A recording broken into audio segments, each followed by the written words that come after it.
बे समाव मोनसे गिलु बालु आरो जोबोद दुखुनांथाव खौरां नंगौ माजबाट कमलाबारि गामियाव मोनसे गिलु बालु आरो दुखु गोनां खौरां जादों। हाग्रानि मैदेरा फैनानै नखरसेनिनो साथाम सुबुंखौ जिउ फोजोबनानै गालाङो। बेनिख्रुइ गिथावना आरो दुखु गोनांसिन खौरां आरो जानो हानाय नङा। माजबाट कमलाबारि गामिनि नखरसेनिनो साथाम फारियै नबिन बसुमतारी, जामिनी बसुमतारी आरो उन्दै फिसाज्ला हादानसा बसुमतारीखौ थांनाय हरनि 9:30 रिंगासोआव हाग्रानि मैदेर फालोआ जिउ फोजोबलाङो। सानै फिसायजों लोगोसे सासे उन्दै खुदिया गथ'जों साथाम जिउ फोजोबदों।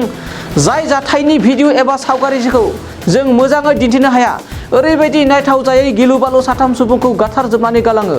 बे दुखुथिया नखराव दायो सासेल' उन्दै गथ' थालाङो। जाय गथ'आ दिनै बिमा बिफा गैजायै मावरिया जानांबाय। बे समाव फिन नोंथांमोननो फोरमायनो सानबावदि माजबाटआव मोनसे गिलु बालु आरो देरसिन दुखुनांथावना जाथाय। नखरसेनिनो साथाम सुबुंखौ हाग्रानि मैदेर फालोआ गाफ्लेनानै देहा सोलेरखौ नायथावजायै थासारि खालामनानै गालाङो।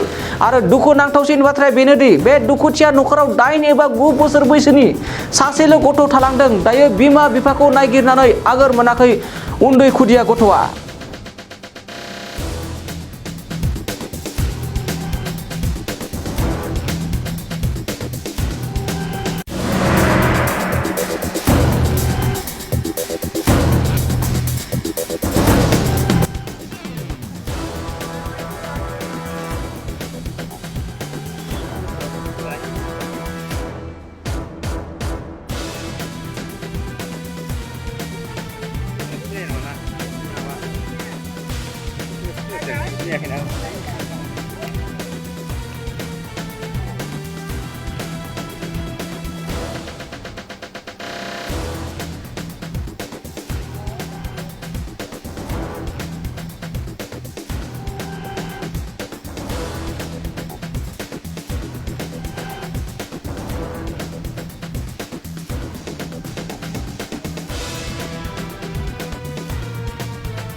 नोंथाङा सरकारि साख्रि नागिरदोंना?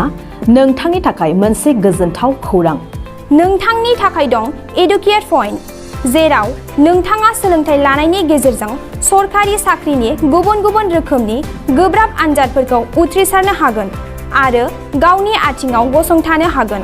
बे एडुकेट पइन्टआव नोंथांमोना SSC, bank PO, bank clerk, bank SO, UPSC, FSC, defence, railway, state insurance, AAO, ADO एसिस्टेन्टजों लोगोसे स्टेट लेभेल जब आरो माखासे सरकारि साख्रिनि आनजादाव गोनांथि जानाय आयदाफोराव सोलोंथाइ लानो हागोन।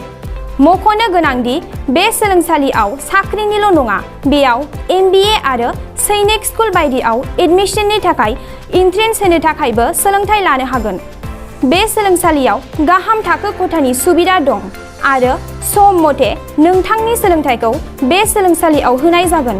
बेखौबो मिथिनांगोन दि बे एडुकेट पइन्टआव सोलोंथाइ लानानै बावैसो 2021-22 इं मायथाइनि एसएससि जिडिनि आनजादाव गासै 11 सा सोलोंसाफोरा उथ्रिसारनो हादों। बारा नङा, गासै 15,000 रांजोंनो नोंथाङा बे सोलोंसालियाव 6 दानसिम सोलोंथाइखौ लानो हागोन। बे सोलोंसालिया क'क्राझार, बरपेटा रड, गवालपारा आरो बङाइगावआवबो दं। क'क्राझाराव सोलोंथाइ लानो गोसो गुदुं जानाय सुबुंफोरा 70020263133 9101 536360 70020263133 9101536360